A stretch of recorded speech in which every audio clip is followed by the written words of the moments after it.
बिस्मिल्लाहिर्रहमानिर्रहीम। मुअज़्ज़ज़ नाज़रीन, अस्सलाम वालेकुम। हारूत और मारूत कौन थे? बाबुल का कुआं किस जगह पर है? हारूत और मारूत का जादू किस तरह का था? ये वो पुरअसरार सवालात हैं जिनके बारे में किस्से कहानियां तो बहुत सी मशहूर हैं, लेकिन इन किस्से कहानियों से हकीकत तलाश करना काफी मुश्किल है।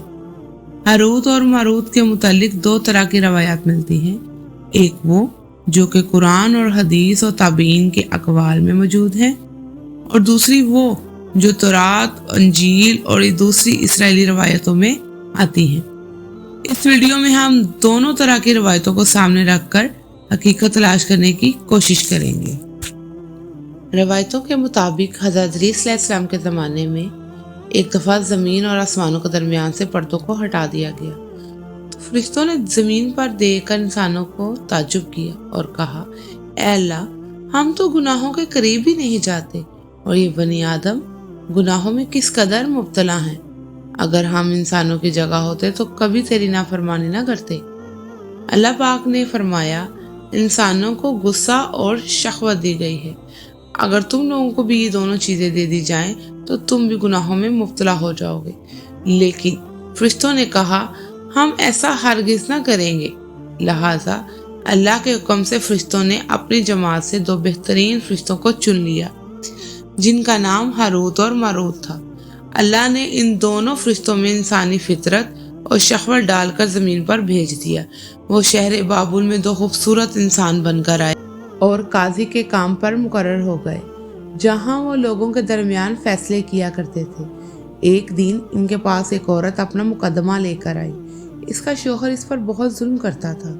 हारूत और मारूत ने जब इसको देखा तो इसकी खूबसूरती और हुस्न से मरऊब हो गए और औरत से ज़िना की ख्वाहिश कर डाली। इस औरत ने कहा, तुम्हारी यह ख्वाहिश मैं तभी पूरी करूंगी जब तुम बुतों की पूजा करो, शराब पियो या मेरे शौहर को कत्ल कर डालो। हारूत और मारूत ने शराब को छोटा गुनाह समझकर पी लिया और नशे में मस्त होकर दो और कबीरा गुनाह भी कर बैठे। इस औरत ने इनसे आसमानों तक जाने का रास्ता भी मालूम कर लिया था, इसमें आज़म भी सीख लिया था, जिसके जरिए वो आसमान पर जाते थे। जब वो औरत इस अमल के जरिए आसमान पर गई तो अल्लाह के हुक्म से इसे सियारे की सूरत में मसख कर दिया गया, और इस औरत का नाम जोहरा था, इसलिए इस सियारे का नाम जोहरा, जिसे विनस कहा जाता है, रख दिया गया। इस गुनाह की वजह से खुद तो वो इसमें आज़म भूल गए, जिसकी मदद से वो आसमानों पर जाते थे।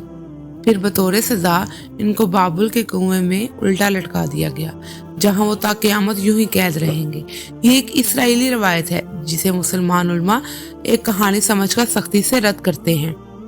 हारूत और मारूत और बाबुल के कुएं के बारे में एक और रवायत कसरत से बयान की जाती है, जिसके मुताबिक एक ज़माना था जब बाबुल शहर हुए ज़मीन पर तहजीब व तमद्दुन का मरकज़ समझा जाता था। यहाँ के लोग बातिल खुदा की परस्तिश किया करते थे और अपनी किस्मत इनसे वाबस्ता समझते थे, इसलिए इल्म नजूम और इल्म फल्कियात के माहिर थे। इनके बुत कदों में सितारों की पूजा की जाती थी। ये लोग जादू, मंतर और सफली इल्म को खूब तरजीह देते थे और इसके जरिए मुआशरे में खूब फसाद फैलाते। ये लोग तिलिस्म में बहुत आगे बढ़ गए थे। इनकी तारीखी किताबों में जंतर मंतर और तिलिस्म और जादू ही नजर आता है। इनका जादू दूर दूर तक मशहूर था। मुख्तसर ये कि इस शहर के बशिंदे होना ही जादूगर होने की अलामत थी। जब हज़रत सुलेमान अलैहिस्सलाम की हुकूमत आई तो उन्होंने इन लोगों को इस शिरकिया अमल से रोका। इनकी जादू की किताबों को एक जगह जमा करके अपनी कुर्सी के नीचे दफन कर दिया ताकि इस फसाद का खात्मा हो सके। जब सुलेमान अलैहिस्सलाम की वफात हुई तो शैतान ने इनको बहकाया और इन किताबों को कुर्सी के नीचे से निकाला और लोगों से कहा कि सुलेमान अलैहिस्सलाम इन किताबों की वजह से हुकूमत किया करते थे। लिहाजा इसने लोगों के सामने हज़रत सुलेमान अलैहिस्सलाम के मौजूदात जैसा कि हवा में उड़ना, जिन्नात का काबू में होना वगैरह को जंतर मंतर और जादू कहा। लोगों ने शैतान की पैरवी की और दोबारा इस शरंगेज किताबों को पढ़ने लग गए और इस तरह ये इल्म दोबारा इन लोगों में सरायत कर गया। अल्लाह ताला ने हज़रत सुलेमान अलैहिस्सलाम पर लगाए गए इल्ज़ामात और तहमत के नफ़ी करते हुए सूरह बकरा में इरशाद फरमाया है, और उन्होंने उस चीज़ की पैरवी की जो शैतान सुलेमान अलैहिस्सलाम की बादशाहत के वक्त पढ़ते थे, और सुलेमान अलैहिस्सलाम ने कुफ्र नहीं किया था और शैतानों ने ही कुफ्र किया था। लोगों को जादू सिखाते थे और इस चीज़ की भी जो शहर बाबुल में हारूत और मारूत दो फरिश्तों पर उतारा गया था। اور وہ کسی کو نہ سکھاتے تھے جب تک یہ نہ کہہ دیتے کہ ہم تو صرف آزمائش کے لیے ہیں، تو کافر نہ بن۔ جب یہ سحر کا علم شہر میں عام ہو گیا تو لوگوں کی تکلیف کا باعث بننے لگا، تو اللہ تعالیٰ نے 2 فرشتوں کو انسانی شکل میں مامور کیا کہ وہ جادو کے عمل کو باطل کرنے کا طریقہ لوگوں کو سکھائیں تاکہ وہ جادوگروں کے شر سے محفوظ رہ سکیں، لیکن یہ تعلیمات غلط مقصد کے لیے بھی استعمال ہو سکتی تھی۔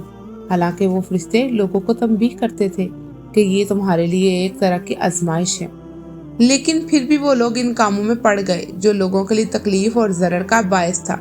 بعض عربی داستانوں میں اس کنویں کا ذکر بھی ملتا ہے جہاں کئی لوگ پہنچے اور ہاروت و ماروت سے ملاقات کر کے جادو کا علم بھی سیکھا، جبکہ بعض مورخین کا کہنا ہے کہ عراق کے شہر حلہ کے قریب ایک قدیم کھنڈر ہے جس میں ایک کنواں ہے، وہاں سے بابل کی سرحد شروع ہوتی ہے۔ بہرحال اس واقعے سے سبق ملتا ہے کہ جادو ایک شرکی عمل ہے، ہمیں اس سے بچ کر رہنا چاہیے تاکہ زمین پر فساد اور شر پسندی کا خاتمہ ہو سکے۔